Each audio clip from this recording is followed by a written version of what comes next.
நம் தேவனாகிய இயேசு கிறிஸ்துவினால் உங்களுக்கு கிருபையும் சமாதானமும் சந்தோஷமும் உண்டாவதாக. பரிசுத்த அலங்காரத்தோடு ஒருங்கிணைந்த ஒரு முக்கியமான அம்சத்தை குறித்து இன்றைக்கு பார்க்க போறோம். அதற்குரிய வேத பகுதி 2 பேதுரு 3வது அதிகாரம் வசனம் 14. 2 Peter chapter 3 verse 14.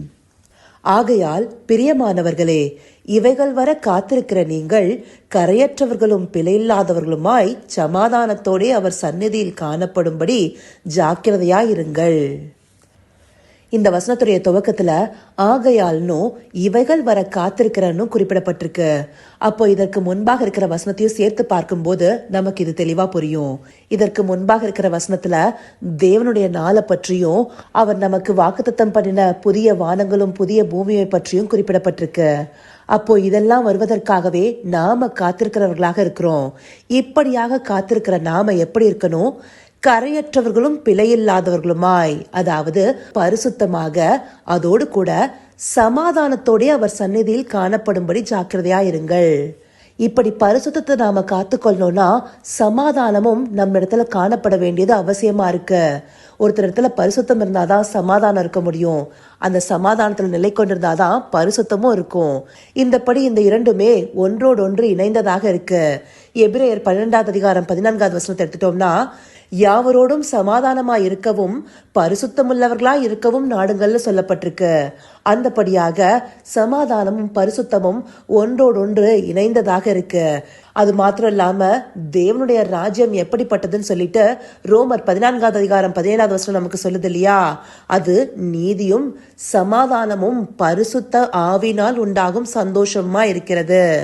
அந்தபடி தேவனுடைய ராஜ்யமானது சமாதானம் நிரம்பினதாக இருக்கு. அதையுடைய பரிசுத்தவான்களே அதில் காணப்படுவாங்க.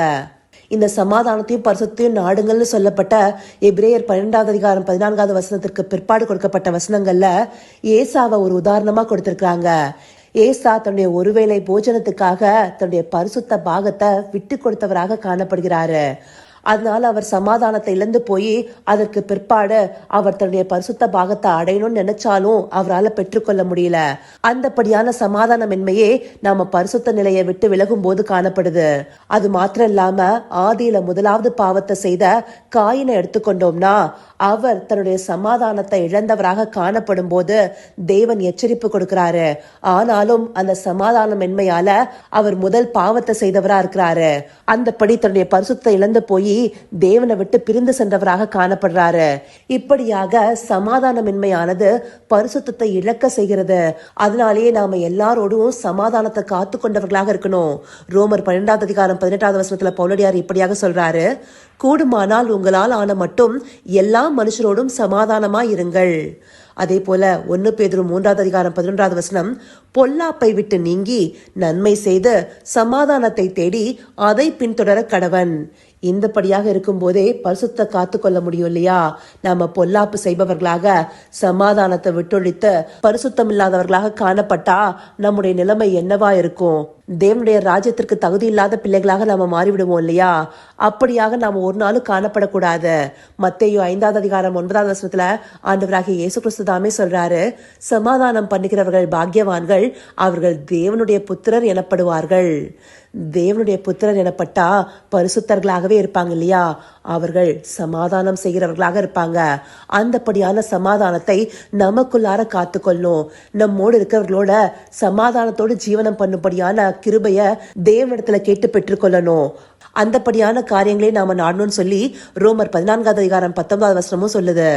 ஆனபடியால் சமாதானத்துக்கு அடுத்தவைகளையும் அந்யோன்ய பக்தி விருத்தி உண்டாக்கத்தக்கவைகளையும் நாடக்கடவும். அப்ப நாம சமாதானத்தை காத்துக்கொண்டு பரிசுத்த ஜீவியம் செய்பவர்களாக இருக்கணும்.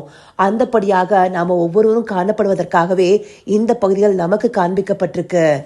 இதை அறிந்து கொண்டு கரைதிரையற்ற பரிசுத்தவான்களாக சமாதானத்தை காத்துக்கொள்ள அவரை நோக்கி பார்ப்போமா? கர்த்தாவே, தேவாதி தேவனே, உமக்கே இந்த வேலையில நன்றி செலுத்துகிறோம் ராஜா. அப்பா, எங்கள் பரிசுத்தத்தை காத்துக்கொள்ள சமாதானம் பண்ணுகிறவர்களாக நாங்கள் காணப்படணுங்கிறத இந்த பகுதிகள் மூலமா எங்களுக்கு தெரிவிச்சிருக்கீங்க தகப்பனே.